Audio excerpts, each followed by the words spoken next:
I am sure all of you are familiar with the brand Golden Eagle. I'm definitely not. I have never heard of these. And doing a bit of research online, turns out no one's heard of these. These are a brand out of China, as are almost all lights. And when they approached me and said, would you like some free lights? I ignored them because I'd never heard of them. Anyway, eventually they just sent them to me and they're okay. Now, they're a very good price. The price varies wildly depending on which country you are. And the models they've sent me are LED 2000s.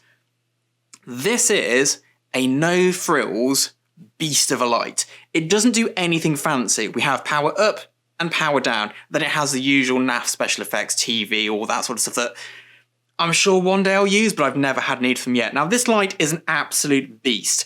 And testament to how well built it is, I've dropped it twice because I've done stupid things with it. Because, well, when you don't pay for stuff, you do stupid things with it. Now, it's got a bit of a rattle going on now. And that's because I dropped it from 10 foot in the air onto a concrete floor. It didn't smash. The floor had a big mark left in it, but this was okay. Now, it's got the Bowens mount, which is always a good thing because almost everything is Bowens S-mount. It comes with this slightly average cheap reflector, but then for the price, what can you expect? It has a rather large chip going on inside it, and I'm not sure why, but it doesn't have the usual glass cover over the chip. So it gets dust on it and flies kind of fly into it and die. It's like a fly trap. Not great, but there we go. Not the end of the world. Now, colour-wise, the colour rendition's really good on this. There is a slight reddy magenta shift, which I'm not sure if it's my Canon cameras or if it's the light. I don't really have a spectrometer sort of device to check, but, you know, for the price, it is very good. Now, the main thing about this is the power. Let me just try and get this in here. Now, I'm going to try not to blind myself. So if I turn it on, this is at 1%. I'm just going to keep banging this up so you can sort of just get a feel for how bright, God that hurts, this can be. There we go, that's 100%. This is like face on fire sort of stuff. And it's got this little control here, and it works really well with the control.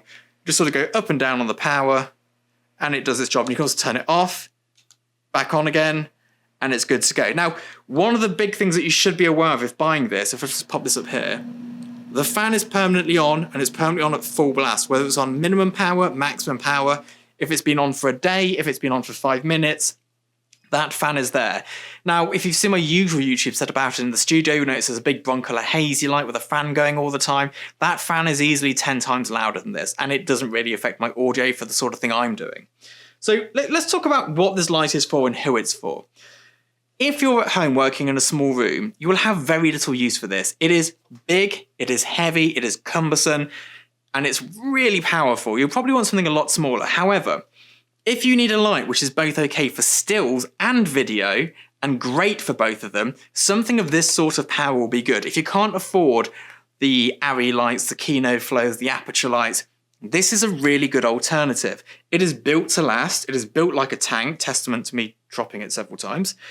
It is very simple, power up, power down. The white balance remains the same. Slight deviation, I think, at the higher powers, but nothing more than you'd expect from a flash at this sort of price range.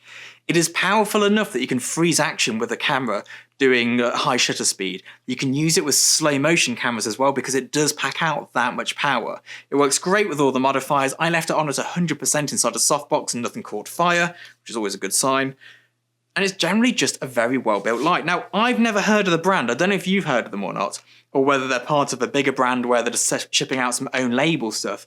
So I can't speak in terms of, you know, repairs, customer service. I know that one of the reasons that I use brands like Broncolor, Bowens, when they were still around, Elinchrom, people like that, is because if I have a problem, I can get it repaired. I'm not one for buying once. So I cannot speak on the lifetime and the longevity and the repair options for this. But what I can say is that for the time that I've been using it, it's worked fine. And if it broke today, I wouldn't be upset for the amount of money I spent on it. The construct of it is all metal, very good base, very good bayonet mount as well. You know, it's a simple thing. And I think this is the key to buying cheaper items. Don't buy a cheap item which claims to do a lot of things. If you're going to go cheap and simple. And this is just power up, power down, on and off. That's it. Would I recommend it? Yes, If this is in your price range and this is the most you can afford, I'd recommend it. If you have more money, there are different lights out there for you, and that's the case with all kit. I would not take this into a high-end commercial advertising shoot, but if I was shooting for my local restaurant, if I was shooting some interviews, some YouTube videos, I would absolutely have no problem using this kit. Let me know if you wanted anything else from this sort of review in the comments below, and let me know your thoughts on it too. If you've heard of them, seen them, whatever it may be, got any feedback on the brand in general, it'd be great to hear. I'll see you all next time. Bye-bye.